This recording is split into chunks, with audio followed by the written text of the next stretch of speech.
So, my dear friends, as of yet, we have seen the applications and synthesis and details all of palladium, organopalladium compounds, and we have also seen the applications of palladium zero complexes. Moving ahead, we shall study the applications of palladium 2 complexes. Now, in the first reaction, we have Wacker oxidation. So Wacker oxidation, as you can see, it starts there where I have written starts here. It starts with palladium chloride and the alkene. Actually, Wacker oxidation is the oxidation of alkene to either a ketonic compound or a alcoholic compound. So keto and enol tautomers, they are quite easily convertible. So that is not a big point, but this is the conversion which is a basis of Wacker oxidation. Now you see in the first step there is the palladium complex, that is palladium 2 compound with chlorine, and it reacts with water and the alkene. Now, uh, through a series of three sub steps, we get finally the ketonic compound. Now, in the first step, we see there is an insertion of palladium, that is oxidative addition, where palladium inserts itself. Then it is followed by the nucleophilic addition, where HCl hydrochloric acid is released, which through a serrated line and an arrow is further shown where it is utilized. Then in the next step, that is after a nucleophilic addition, we get the alcohol group attached to it along with palladium monochloride. Now, beta hydride elimination results in the formation of the alcohol and which tautomerizes easily to a ketonic group, that is ketoenol tautomerism, whereby the pi bond shifts between carbon carbon and carbon oxygen.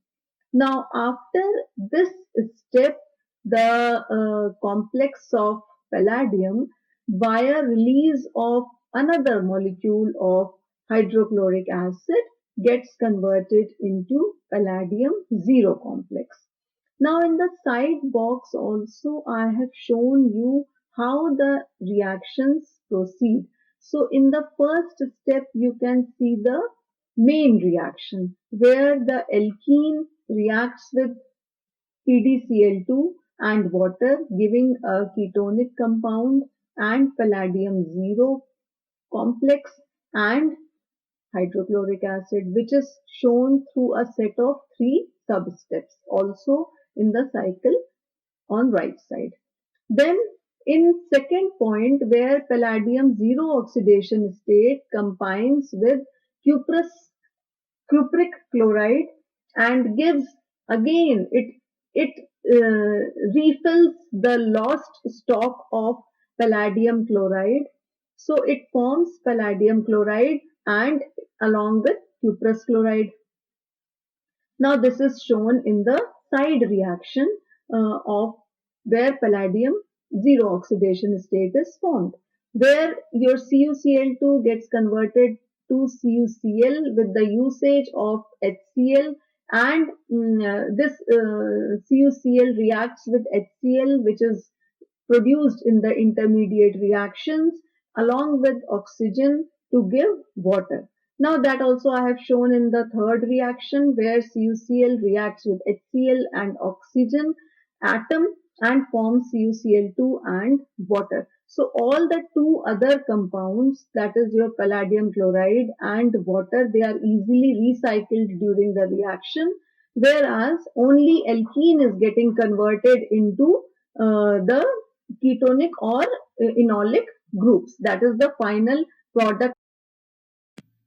So moving ahead is oxidative carbonylation of alkenes.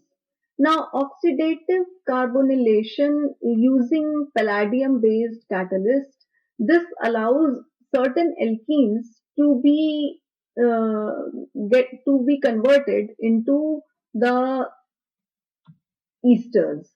So, therefore, the reaction shown here shows the conversion of alkene into esters.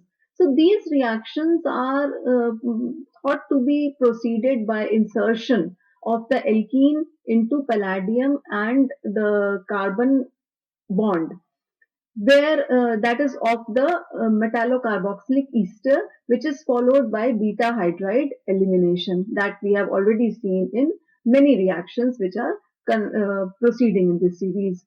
Aryl boronic acids, they react with palladium 2 complexes, oxidation state 2 compounds, and give palladium 2 aryl varieties, which further undergo carbonylation to give palladium 2 and carbon this bond. These benzyl palladium intermediates, they are thought or they are taken up by the alkenes, which insert within themselves, and afterwards the beta hydride elimination finally gives the aryl ketone. Some of the industrial uses of this type of reactions are the conversion of methanol to dimethyl carbonate by oxidative carbonylation with phosgenation. This reaction is industrially or commercially used with copper catalyst. And a second application in this series is the preparation by dimethyl oxalate by oxidative carbonylation. This is also industrially or commercially very important. So the first industrial application and second industrial reaction also I have shown you. Along with in the side box I have shown you the structure of dimethyl carbonate. Next is oxidative carbonylation of alkynes. So a catalytic oxidative carbonylation reaction, this was developed for basically originally for the synthesis of malamides which are polysubstituted and from alkynes and amines where air is used as a oxidant. So this new transformation proceeds in the presence of palladium chloride without the need for any expensive ligands or additives and has a very broad substrate scope which affords a variety of malamides in good and very high yields. So this is industrially very important process because it the input is very cost effective